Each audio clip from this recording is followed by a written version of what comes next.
aquí, agora deixa estar. Amor a pé de min, agora deixa estar. Amor a lara, agora deixa estar. Amor que volverá. Pensas que todas as cantareiras anónimas eran conscientes do saber que atesouraban? Eu creo que non. Verdadeiramente non eran conscientes, nin elas, e sobre todo, o que dixen antes, sobre todo, que non eran conscientes eran os seus fillos e as súas fillas. O sea, digamos que aquí en Galicia a guerra, a posguerra, a emigración foron factores que fixeron que houbera unha ruptura brutal. As rapaciñas da vila non as hai que marmolar, saben tocar o pandeiro, tamén saben traballar.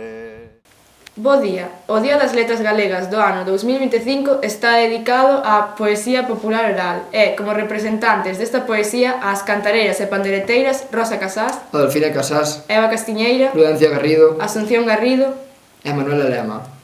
Durante séculos, a poesía creada polo pobo galego foi transmitida de xeración en xeración. Por fin, a Real Academia Galega homenaxea a estas 6 mulleres, pero tamén ás miles e miles de persoas que moitas veces, e sen seren conscientes da súa arte, deixaron pegadas nas novas xeracións. Benvidas e benvidos ao telexornal do CPI dos Dices, As Cantareiras.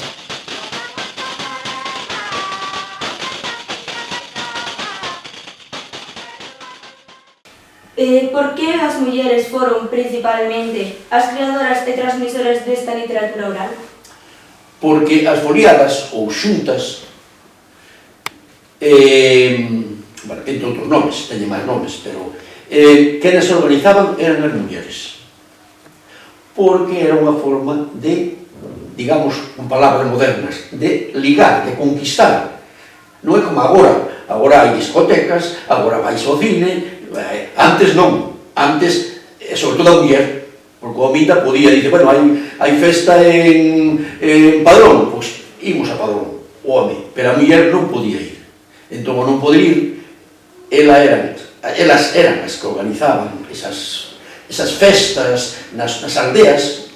Además era por aldeas normalmente, se era unha aldea pequena xuntábanse varias, é dicir, empezaban a tocar a pandeireta, ou empezaba entón, viñan os mozos, e cando empezaba a festa. E iso non quita que algún home ou que os homes superan a que pudieran agarrar unha pandeireta e tocaran. Porque nos tempos de antes, as seráns foliadas estaban artelladas da seguinte maneira. Nós somos as mozas de Cos Pedriños, chegan ás 6 da tarde e temos que facer a foliada. E somos nós as que temos que poñer a música nesta foliada. Entón, nós empezamos a tocar ou a cantar e a xente se achega a nosa foliada. Primeiro veñen os mozos da nosa aldea, aí botamos os bailes, muñeira, xota e agarrados, e despois estes mozos van para outra aldea. Podería dicirse que as cantareiras e pandereiteiras son as herdeiras daquelas cantigas de amigo medievais? Pois sí que son herdeiras das cantigas de amigo medievais. Despois do medievo recibiron moitas outras influencias.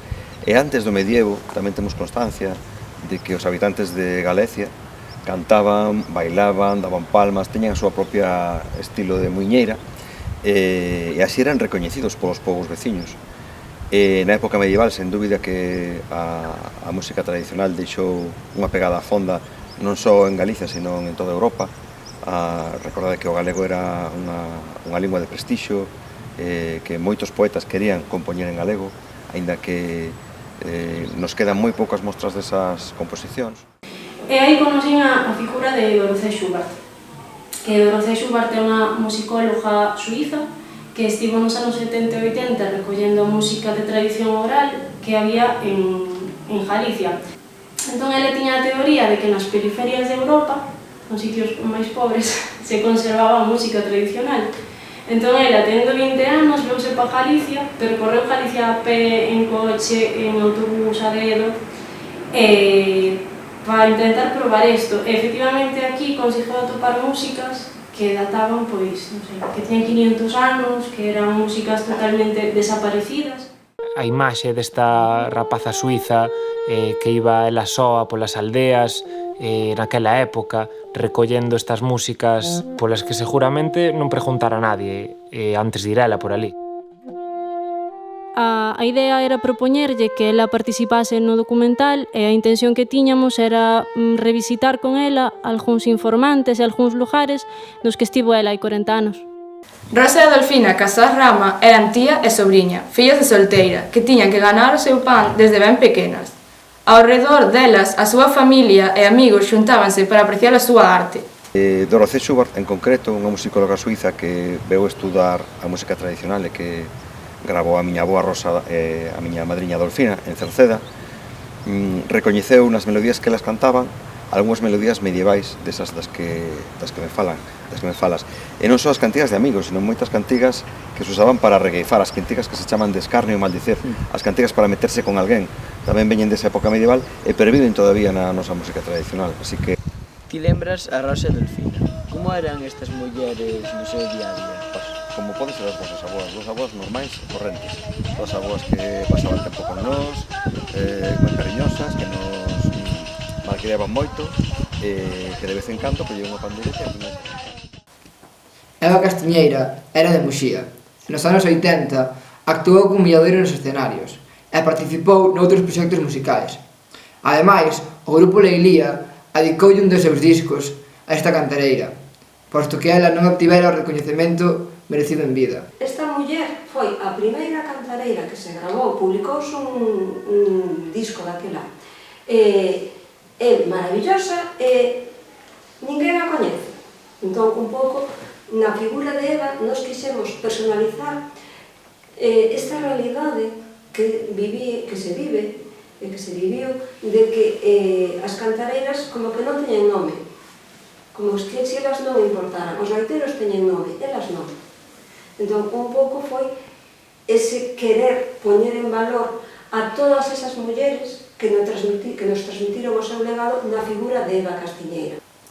Prudencia Garrido, Asunción Garrido e Manuela Lema foron as chamadas pandereteiras de Mens, que, xunto con 3 mulleres máis de Malpica, viaxaron por Europa e América coa súa música acompañando a agrupación folclórica A Turuxo. Quen eran as pandereteiras de Mens e como se chamaban? Digamos que as que se popularizaron foron 5. Esas 5 foron 2 irmáns que se chamaban Prudencia e Asunción, sí, que eran da casa de Beán, así cual como ese, Adela da Jaja, Manuela de Benita e Teresa Canónija. E todas son de 2 aldeas, de 2 lugares desa parroquia de Malpica. Unhas son da Salo, 2 son da Salo, que é un lugar que está mesmo ao lado, e as outras son de Mens. E nesa cátedra, esas mulleres da sección femenina foron a Mens. E en Mens descubriron, ou pensaron que descubrían, que as mulleres e os veciños e as veciñas cantaban. De feito, cantaban, pero non cantaban só en Mens, cantabas en todas partes. Vale, pois esas mulleres da sección femenina deron aviso na Coruña. E aquí hai unhas mulleres que cantan e bailan e tocan. Bueno, podemos decir que esa é como a primeira vez que salen a escenario, digamos, non? Esa foi a primeira actuación, Teatro Colón, en maio de 1972. E incluso chegaron a ir a Buenos Aires, porque unha agrupación argentina convidou a ir á agrupación da Turuxo e alá foron as 5 de Mens, algunha con 90 anos, a coller un avión aquí en Santiago, voar a outro lado do Atlántico, estar ali unha semana cantando, bailando. Por último, non queríamos rematar este telexornal sen mencionar as panderiteiras de Buxán. Pois, a verdad, o máis grande foi o peor foi buscar as mulleres, porque daquela ninguén se creía, pensaban que non era verdad, que non iban a pagar. Entonces, unhas decían sí, outras decimos vanse rir de nós, tal. Eso foi o problema máis grande, encontrar quen se quisera ir para facer o grupo. As pandereteiras de Buxán, do Concello de Rois, foron un grupo de mulleres que se xuntaron nos anos 60 para tocar no Santaguiño do Monte en Padrón. Entón foi cando ele empezou a buscar para facer un grupo para ir ao Santaguiño do Monte. Foi o primeiro sitio que foi. A formación deste grupo, según nos relataba Francisco Picadizo, comezou sobre os anos 60, máis ou menos. Insólito porque as pandereteiras que nós xa conocemos sempre que actuaban, pois, hai que dicirlo, era de balde. Nas xuntas, nas reunións, estas festas improvisadas, bueno, pois era un pouco que mantuveron de certo a nosa cultura, pero nunca a cambio de unha transición económica. No momento que pasan a participar no Seteguiño do Monte, que é a primeira alternativa, o que vai acontecer é que van a cobrar como outro grupo calquera. Non faltaría máis.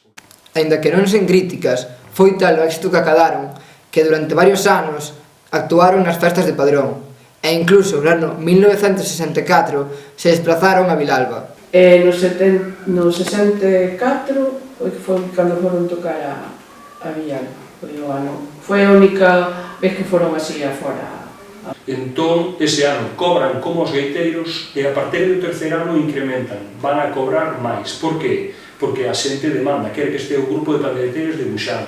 O incremento das pandeireteiras de Buxán foi cando comenzamos a recoller, unha das cousas que fixemos foi intentar informarnos de que había sobre a recollida, sobre o mundo das pandeireteiras dentro dos libros.